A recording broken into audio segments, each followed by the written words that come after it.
Yet another fantastic bridge. This one's made of teak. It's the longest teak bridge in the world. It's 1.2 kilometres from one end to the other end. Jacqueline, how far would you say it was that way?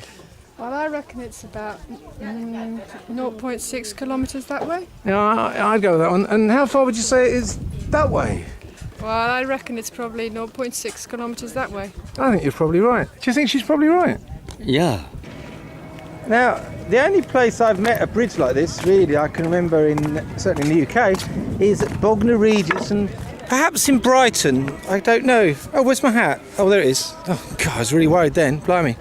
Yeah, and there, of course, it's all water underneath. But here, you've got solid ground. A bit scary. And also, look, there's no visible support at the sides. No visible support. So I'm walking very carefully and nervously in the middle of the bridge. And if I have to go around people, I'm not going to be happy. Oh, now we're going over a high bit over the water. What's that? Oh, it's a little thing on the camera. I was just looking at it. I've had some toddy.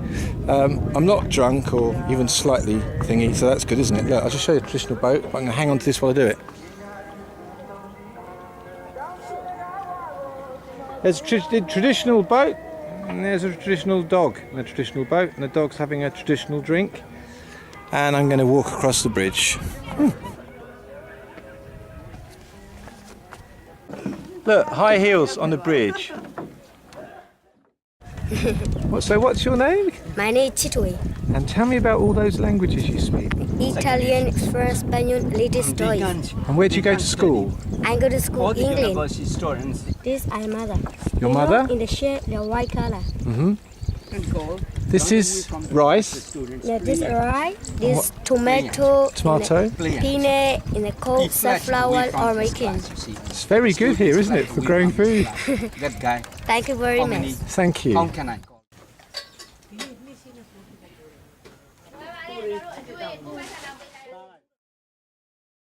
We are in Inwa, I think, after much confusion about prices and costs and times we were over here.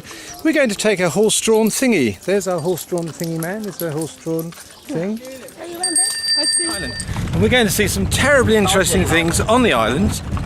Having completed our, I think, probably about 15k bike journey. We're still alive. Seen some jolly good things. And now we're in this delightful carriage. I'll show you. There's the back of Jacqueline's head. And there's the front of her head, which we call a face. Look, there's Neddy. Neddy, it's the same horse I had in that other place, dyed white. There's only one horse in this country, and that's him. This monastery was built in the 1830s and is completely made out of teak. Now, while we look round it, I'll just tell you a bit about the history of Inwa. Inwa is now a small island, but once it was joined to the mainland, and it served as the capital of Burma for over 400 years. Which is longer than any other city. Now there's just a few buildings left to remind you of the past, and we're going to look at those today. Patterns in these old floorboards. Look at these. I'm just going to show you some of the inside of this monastery, which is... Watch the light change. Tourists aren't allowed to stay overnight on Inwa, and they're not encouraged to meet the locals. Basically, you get met by the horse and cart man, you pay a prescribed fee, you get a tour, you go home. Nobody could tell me why that is, but I thought it was quite unusual. This would be a lovely place to stay.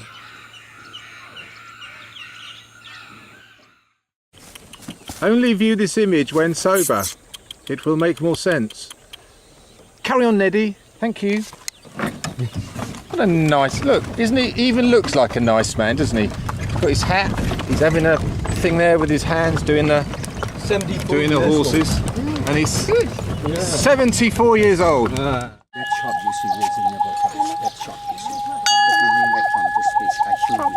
He's clambering up the step. God, I hope he doesn't have to ride bison in this country when he gets bigger. Look at this. Look at this. Peculiar old thing. Well, Jacqueline has very sportingly allowed me to go first. I don't think she's... Oh, I'm starting to myself. This is too much. Oh, it's all wobbly and high. Oh my god. Oh my god. Oh, I can't do anymore. I can't do height. Look at her going up there. Look. Oh my god. Oh. I can't do high things unless they're really enclosed. I can do aeroplanes, they're enclosed and they have engines, and I can do bungee jumps. But things like, oh, I'm just going to hold the camera over. Oh. Oh, look at it, there's nothing there. Look, it's just like there's air. As you're walking in the air. No. Right, we're going down. We'll film Jacqueline for poster. Oh my god. Now I can see how high it is. Oh. Oh, sorry about this, folks. I just can't do high things. I'll come round. I'll sit in your fridge for an hour, but I'm not going to come and do any high things. I think maybe I should go and get hypnotised or something, you know. I tried and I got about a third of the way up and it all started doing that. There's something I cannot get over. I'm going to be hypnotised, I think. And what will probably happen is I'll be really good with heights, but then I'll want to smoke 90 fags a day. But it looks wonderful. It's a bit wobbly. I don't think Jacqueline's going to help me any by saying, oh, it's a bit wobbly, is she? I genuinely am afraid of going up this building, going up the steps to get to the top of it, because they're so rickety and there's bits missing. I have a genuine fear of one thing that I'm aware of, apart from dinosaur poo, and that one's pretty well under the carpet really, is I drive around mountain roads and I have this ridiculous fear that I'm going to, suddenly the brakes on the car are going to snap, or a wheel's going to come off, or I'm going to have the first fit of my life and steer the car off the cliff. My throat's gone tight. I can feel it. It's changed. I think that's... Ooh. I tried to go up that bit of the tower,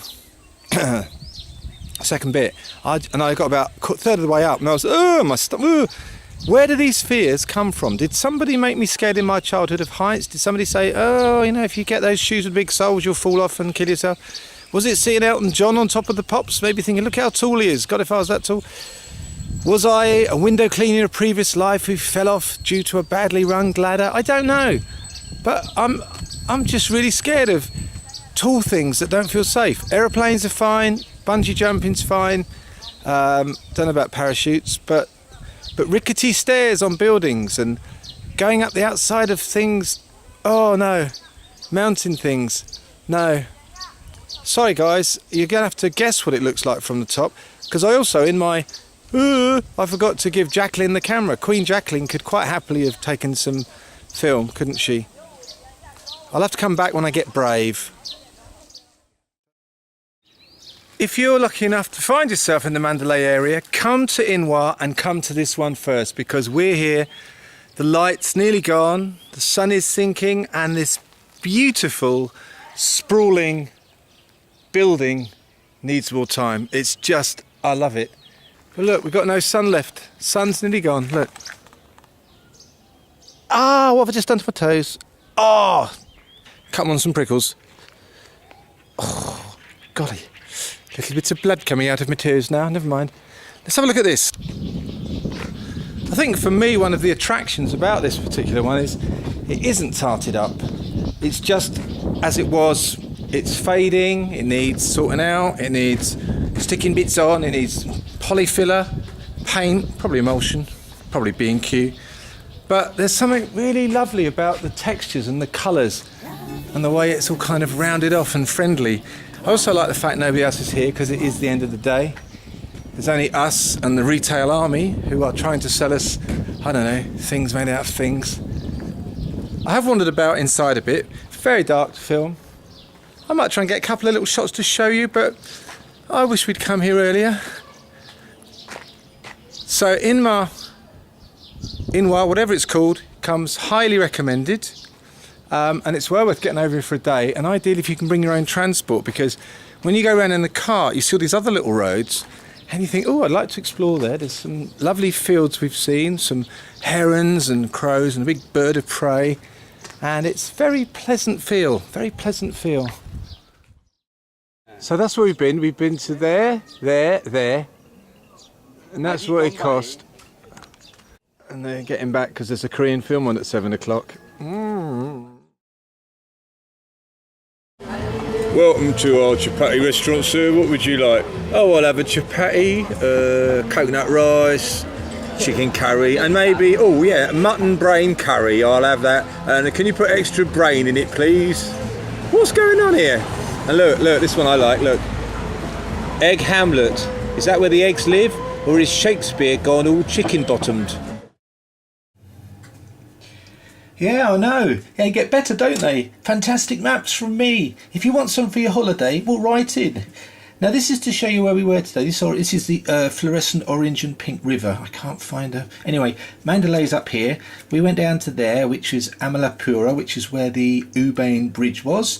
Then we cycled down to Inwa, which was that island with those great buildings, and then we cycled all the way back. That was about 30k round journey.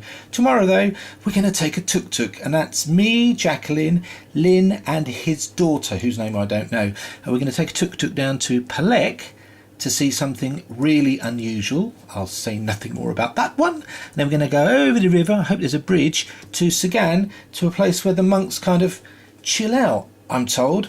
So that's tomorrow's plan, and that was today's what we did. Now I can go to bed.